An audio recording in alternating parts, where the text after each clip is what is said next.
ओम।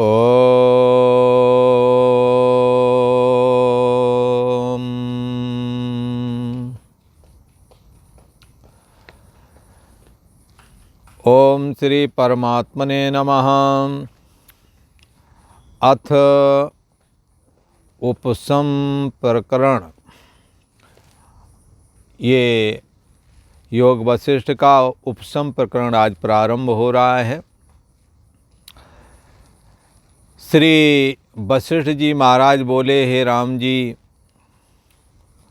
ये ग्रंथ श्री वाल्मीकि जी महाराज ने लिखा है और सर्वप्रथम अपने श्रेष्ठ शिष्य जो भरद्वाज जी हैं उनको ये ग्रंथ सुनाया है। कौन सा ग्रंथ?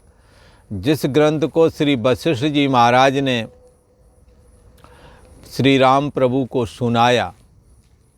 ये श्री राम प्रभु और श्री वशिष्ठ जी का जो संवाद है, उस संवाद को श्री वाल्मीकि जी महाराज ने श्री योग वासिष्ठ करके जो ग्रंथ है इसके रूप में लिखा है। तो वाल्मीकि जी महाराज ने वैराग प्रकरण है, उत्पत्ति प्रकरण है, स्थिति प्रकरण है, ये सब सुनाए। किसको सुनाया? भरद्वाज जी को। और सुनाने के बाद में इतना जब सुना चुके थे स्थिति प्रकरण तक, तो इतना कह कर के श्री वाल्मीकि जी महाराज बोले, हे साधो, अब स्थिति प्रकरण के अनंतर मैं उपसम प्रकरण कहता हूँ, उसे सुनो। राम जी, जिसके जानने से निर्वाणता प्राप्त हो जाती है, ऐसा ये उपसम प्रकरण है।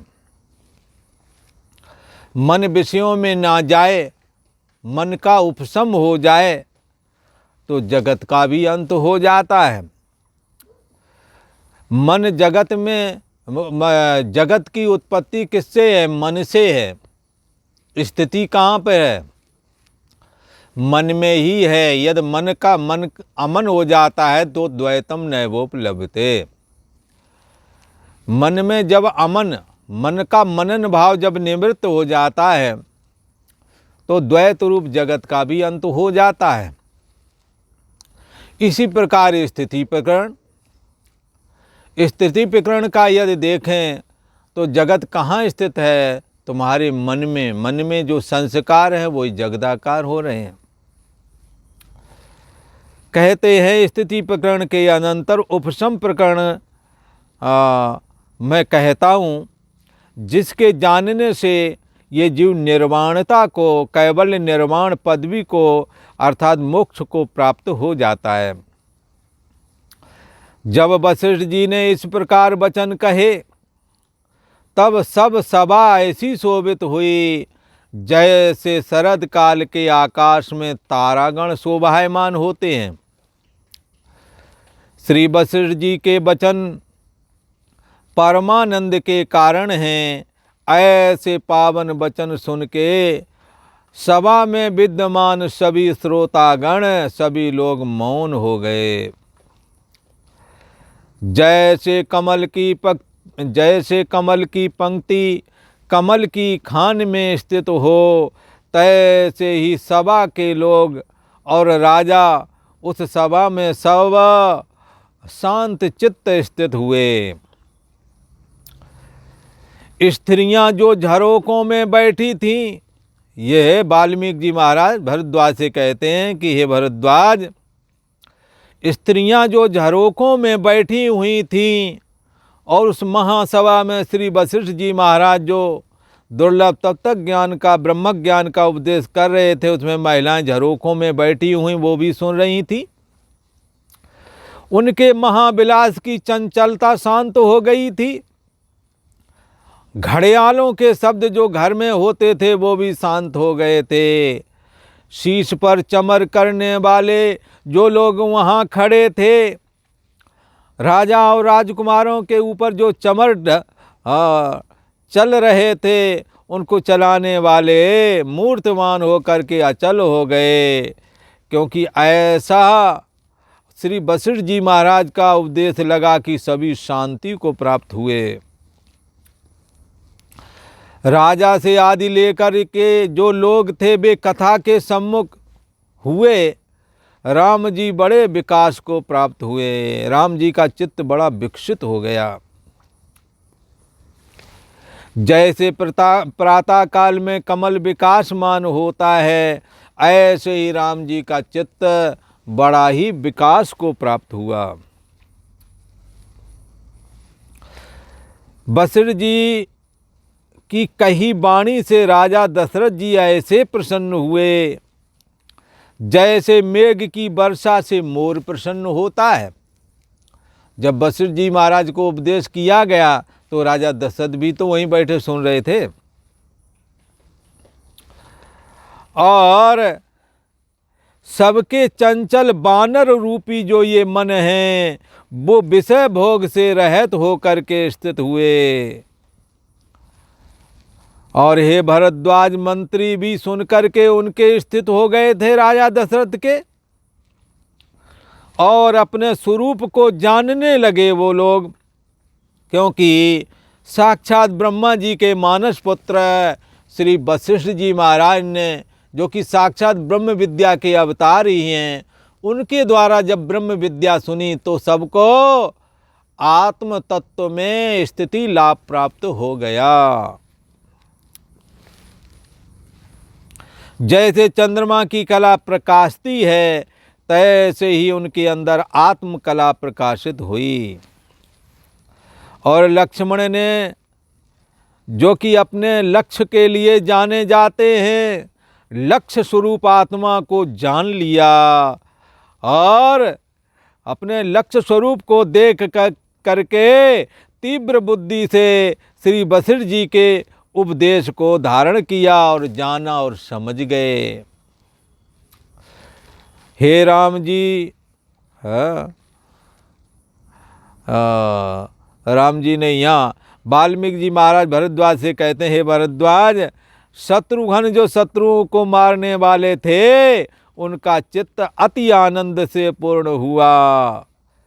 जैसे पूर्णमासी का चंद्रमा स्थित होता है, तैसे ही मंत्रियों के में मित्रता हो गई और मन शीतल और हृदय प्रफुल्लित हुआ है। जैसे सूर्य के उदय हुए कमल तत्काल विकासमान होता है, हे भरद्वाज, जो मुनि, राजा और ब्राह्मण उस सभा में स्थित थे, उनके रत्न रूपी चित्त स्वच्छ और निर्मल हो गए।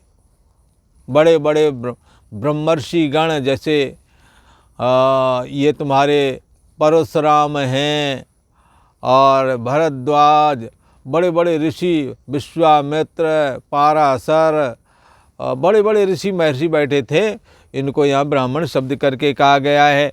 तो बड़े बड़े मुनि, राजा और ब्राह्मण स्थित थे, उनके रत्न रूपी चित्त स्वच्छ और निर्मल हो गए। जब मध्याह्न काल का समय हुआ और बाजे बजकर उनके ऐसे शब्द हुए जैसे प्रलय काल में मेघों के शब्द होते हैं, और बड़े शब्दों से मुनीश्वरों का शब्द आच्छादित हो गया।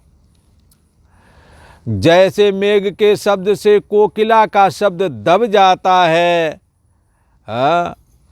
तब क्या हुआ, तब वशिष्ठ जी चुप हो गए। दुर्लभ तत्व ज्ञान का उपदेश करके और इस पूरे स्थिति प्रकरण का जब उपदेश हो गया, तो जब सबके मन शांत थे और सारी सभा स्तब्ध मानो ध्यानस्थ हो गई थी, तब वशिष्ठ जी महाराज भी चुप हो गए और शांति से समाधिस्थ हो गए, और एक मुहूर्त पर्यंत शब्द होता रहा।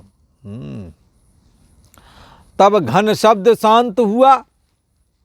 तब मुनीश्वर ने राम जी से कहा, हे राम जी, जो कुछ आज मुझे कहना था वह मैंने कह दिया, वह मैं कह चुका हूँ।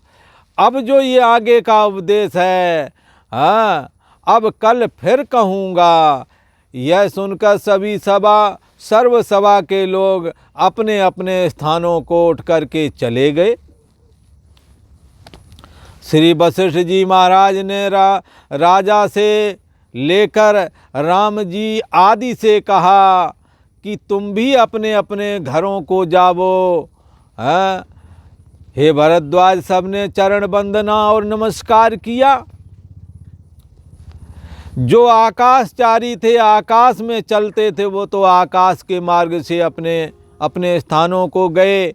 जो वनचारी थे, वन में रहते थे, वो अपने वन को चले गए। जो जलचारी थे, जल में विचरण करते थे, जो जल में रहते थे, वो जल में प्रवेश कर गए। उन सब को विदा करके आप भी अपने अपने स्थानों को चले गए और ब्राह्मण की सुंदर वाणी को, ये जो वशिष्ठ ब्राह्मण, जो ब्रह्मा जी के ये पुत्र हैं, मानस पुत्र हैं, इन वशिष्ठ ब्राह्मण की सुंदर वाणी को विचारते कि ये जगत क्या है, माया क्या है, ब्रह्म क्या है, अंतर्यामी आत्मा को कैसे जाने। अपने अपने अधिकार की क्रिया, हाँ, अपने अपने अधिकार के जो कर्म हैं, जिसको विधान किया गया है शास्त्र ने, उसकी क्रिया को दिन भर करते रहे। इस प्रकार से सारा दिन व्यतीत किया और जब इस प्रकार से विचारते विचारते जब समय दिन का अंत हुआ तो सभी लोग सो गए और सुबह नहा धो करके फिर सभा के लिए जाने के लिए उद्यत हुए। इति श्री योग वशिष्ठ उपसम प्रकरण पूर्व दिन वर्णन नाम प्रथमा सर्गा। इतना कहकर श्री वशिष्ठ, इतना कहकर श्री वाल्मीकि जी महाराज बोले, हे भरद्वाज, बड़ा ही कल्याण हुआ, सभी को आत्मसत्ता की अनुभूति हुई। इस प्रकार अपने अपने स्थानों में सब यथा उचित क्रिया करने लगे। श्री वशिष्ठ जी राजा राघव, राजा का मतलब राजा दशरथ, राघव का मतलब राम जी, मुनि और ब्राह्मणों ने अपने अपने स्थानों में जाकर के स्नान आदि क्रिया की और गौ सुवर्ण गोदान किया, सुवर्ण दान किया, अन्न दान किया, पृथ्वी दान की, वस्त्र भोजन आदि अधिक दान किया। ब्राह्मणों को यथा योग्य पात्र आदि दान दिए। सुवर्ण और रत्नों से जड़े स्थानों में आकर राजा कौन है? राजा दशरथ है। राजा दशरथ ने देवताओं का पूजन किया। हे भरद्वाज, कोई तो वहाँ भगवान विष्णु का पूजन करता, तो कोई सदाशिव पर की आराधना कर रहा था, कोई अग्नि का पूजन करता और किसी ने सूर्य आदि का पूजन किया। जिसका जो आराध्य देव था, जिस पर जिसकी निष्ठा थी, सबने अपने अपने देवी देवताओं को ईश्वर मूर्ति के रूप में उनको मनाया, उनका पूजन किया। तदनंतर पुत्र पौत्र सुहृद मित्र बांधव संयुक्त नाना प्रकार के उचित भोजन किए, जो जहाँ था उसने। हे भरद्वाज, इतने में दिन का तीसरा पहर आ गया। हाँ, जो वशिष्ठ ब्राह्मण ने कहा था तत्वज्ञान, उसका विचार करते रहे। इतने में दिन का तीसरा पहर आया। तब सबने अपने संबंधियों संयुक्त और क्रिया की, और जब सांझ हुई और सूर्यास्त हुआ, तब सायंकाल की विधि की और अगमर्षण मंत्र जपा। अगमर्षण मंत्र जानते हो? ऋतम च सत्यम चाविधात तपसोध्यजायत, ऐसा करके मंत्र है एक, भला अगमर्षण मंत्र। ये संध्या बंदन जो करते हैं उनको अगमर्षण मंत्र। अगमर्षण मंत्र में क्या होता है कि सुबह अगमर्षण मंत्र कर लेने से, अगमर्षण माने पाप, मर्षण खत्म करना, पापों को खत्म करने वाला मंत्र अगमर्षण मंत्र कहलाता है। तो ये गायत्री जपने वाले जो संध्या आदि करते थे तो सुबह के समय अगमर्षण मंत्र जपते, उससे रात्रि में किए गए पाप नष्ट हो जाते हैं, और शाम को करने से दिन के पाप नष्ट हो जाते हैं। सायं प्रातः रध्यानो अपापो भवति। सायं प्रातः गायत्री का अध्ययन करना, गायत्री का जप करना, अगमर्षण मंत्र जपना, ऐसा करने वाला अपापो भवति, पाप रहित हो जाता है। उस समय संध्या बंदन जो करते थे उन्होंने संध्या बंदन की, जिन्हें गायत्री जप का विधान था, गायत्री जप किया, अगमर्षण मंत्र किया। तो इस प्रकार से सभी ने अपना समय व्यतीत किया था। और पाठ स्तोत्र किसी ने किया, किसी ने पाठ किया, किसी ने स्तोत्र जप किया। और हे भरद्वाज, मनोहर कथा मुनीश्वरों की कही। आपस में बैठ गए बड़े बड़े ऋषिश्वरों और महीश्वरों ने, कैसे कैसे दुर्लभ ब्रह्म ज्ञान प्राप्त किया, कैसे आत्मा में विश्रांति प्राप्त की, कैसे परमात्मा को पाया, घर गृहस्थी का जीवन भी जिया और परमात्मा की भी प्राप्ति की। ऐसे ऋषि महर्षियों की चर्चा करते श्री वशिष्ठ जी महाराज, जो कि मानव मात्र के गुरु हैं, श्री राम जी के भी गुरु हैं, उन्हों की चर्चा करते, मनोहर कथाएं कहते। इस प्रकार से जब वशिष्ठ जी महाराज ने जब छुट्टी कर दी तो ऐसे करके बाकी समय बिताया।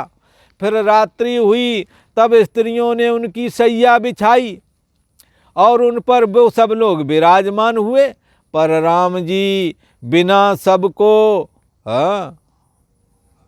रात्रि एक मुहूर्त बद व्यतीत हो गई। राम जी के बिना, भगवान राम जी खूब बैराग है ना, तो राम जी अपने महलों में थे और राम जी के दर्शन किए बगैर किसी को शांति मिलती नहीं थी।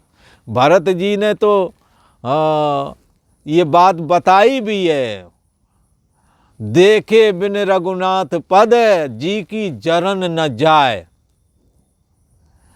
राम जी के चरणों को देखे बगैर हमारे हृदय की जलन शांत नहीं होती। इसलिए हमारी मजबूरी है, हम तो राम जी के दर्शन के बगैर नहीं रह सकते। तो यहाँ कहते हैं राम जी अपने महलों में थे, ये सब अपने महलों में विचार कर रहे थे। राम के बगैर सबको एक रात्रि जो थी मुहूर्त के समय चूँकि विचार कर रहे थे, विचार करते हुए रात्रि बिताई। राम जी स्थित होकर के श्री वशिष्ठ जी के वचन की पंक्तियों को विचारने लगे। श्री वशिष्ठ जी गुरु महाराज जो हैं, उन्होंने क्या कहा था? उन्होंने कहा था जगत मिथ्या है, ब्रह्म सत्य है, जीव ब्रह्म ही है और पूर्व के गंदे संस्कारों को पुरुषार्थ के द्वारा बदला जा सकता है और वो चैतन्य सत्ता अंदर में स्व से अभिन्न होकर के विद्यमान है।